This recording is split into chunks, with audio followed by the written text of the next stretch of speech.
was this moment in the scene between Sonia and Helena. I'm just gonna embarrass you for a few more hours. But where it seemed like your eyes were welling with tears as Sonia, and then you pulled them back into your eyes as Helena, and then put them back into your eyes as Sonia.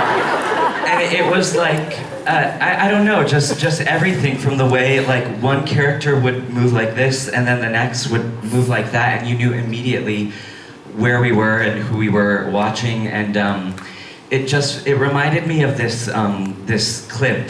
I'm sure you've all seen this interview with Zoe Caldwell,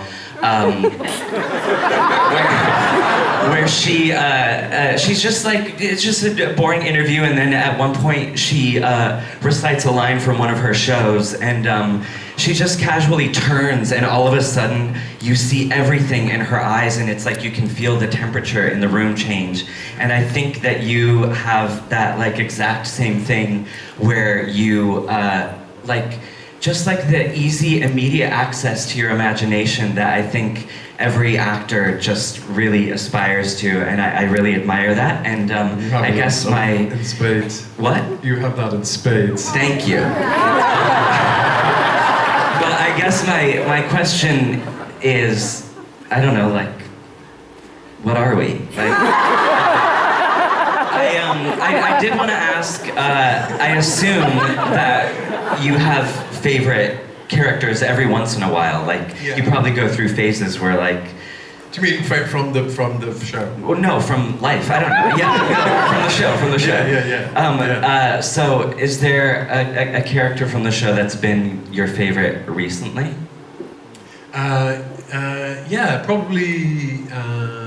I don't like to say. You don't want to say. You don't like. Yeah. It's like it's a really weird. Well, because you have to do it every night, so you don't want to like. Yeah, totally. And also the idea of they had to play this. We've come directly from the show. Oh right, he wants accolades for that as well.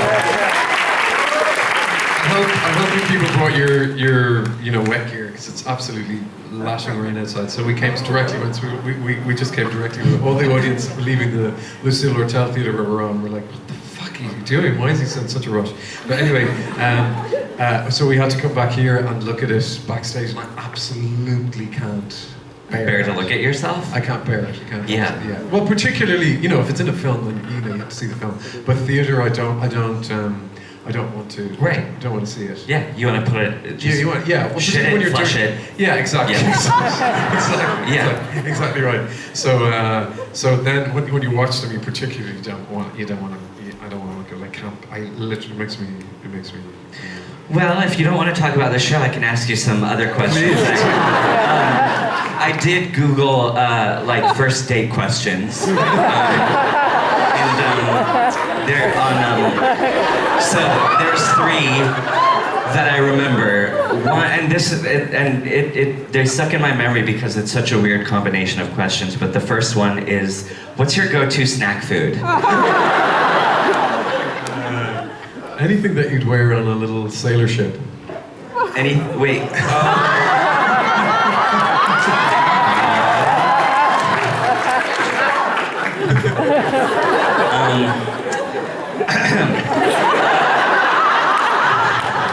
Cats or dogs? Neither. I'm joking. You don't have to. Oh, I don't know. And then the third question that surprised me was, what's your favorite conspiracy theory? Do you have one? No, I don't. Like Loch Ness Monster, or like... Those fucking things, the Loch Ness Monster. Do you believe in the Loch Ness Monster? Well, maybe someone here does, and I don't want to hurt their feelings. Do you believe in love after life? Do I believe in love after life, or life after love? I'm just clarifying.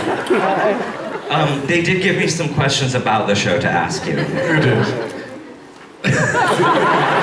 Somebody over there. But if you don't like them, I can just, keep asking you personal, intimate questions. So, okay. Either you have to answer this question or you have to say when the last time was you had sex.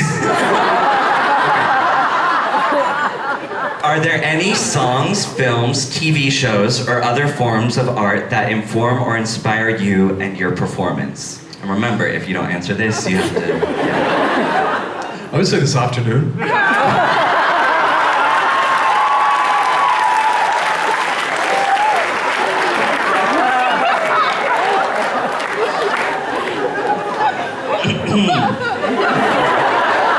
What is this? I don't know why they asked me to do it either. Was it your idea? Was it your idea? Yeah. No, it wasn't.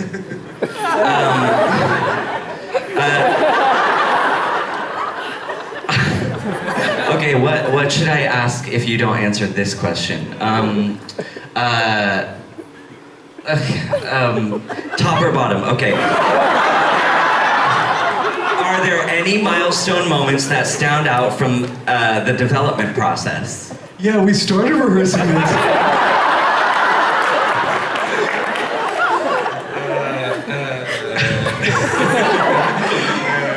Okay, well, there's a second part. When it all clicked, or something groundbreaking happened that made it all make sense. In all seriousness, we read this as an idea to just play Ivan Vanya, a kind of straight version of it, if you know what I mean. And do you know what I mean?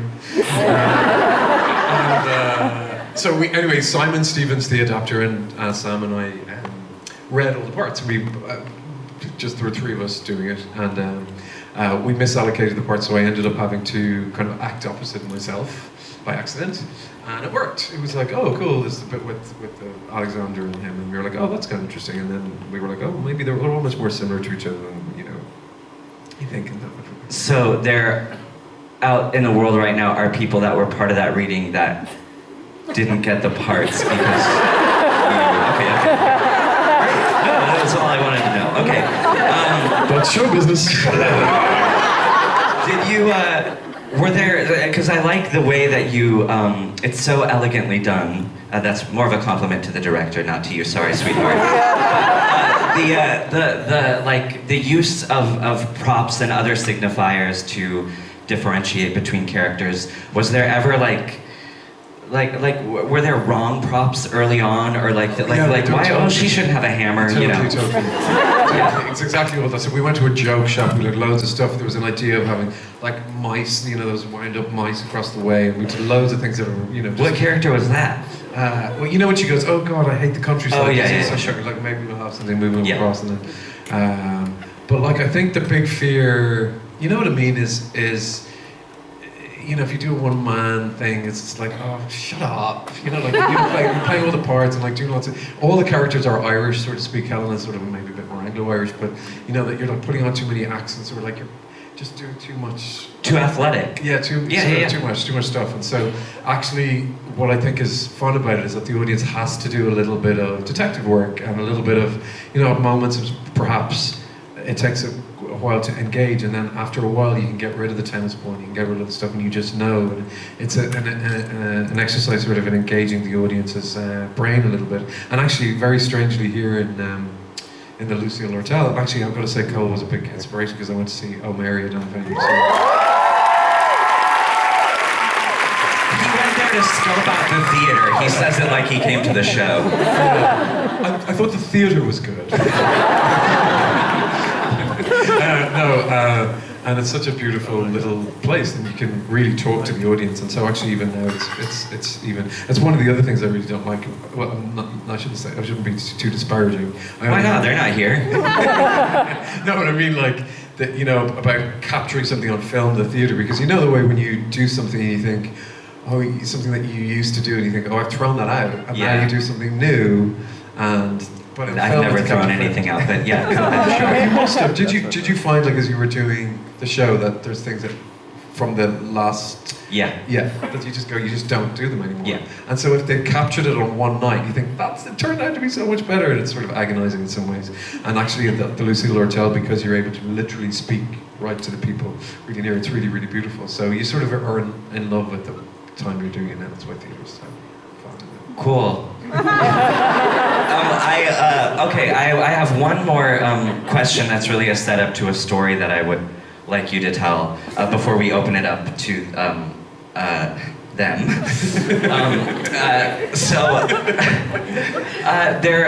There's a story. It didn't happen backstage at this show, but there was a visitor, an actor that came backstage during another show that you did.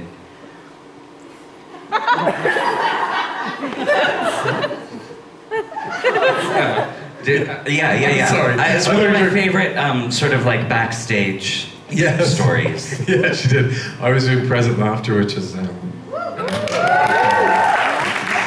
Howard. At the Old Vic, and Maggie Smith came back. And I was like, oh my God, I didn't know she was in. I said, oh my God, I'm so glad I didn't know you were in. And she said, why would you have done more? I love that story. And I literally was like, deflated balloon, but it was incredible. Well, I think let's open it up. Let's open it up. Let's open our relationship. Someone, whoever has the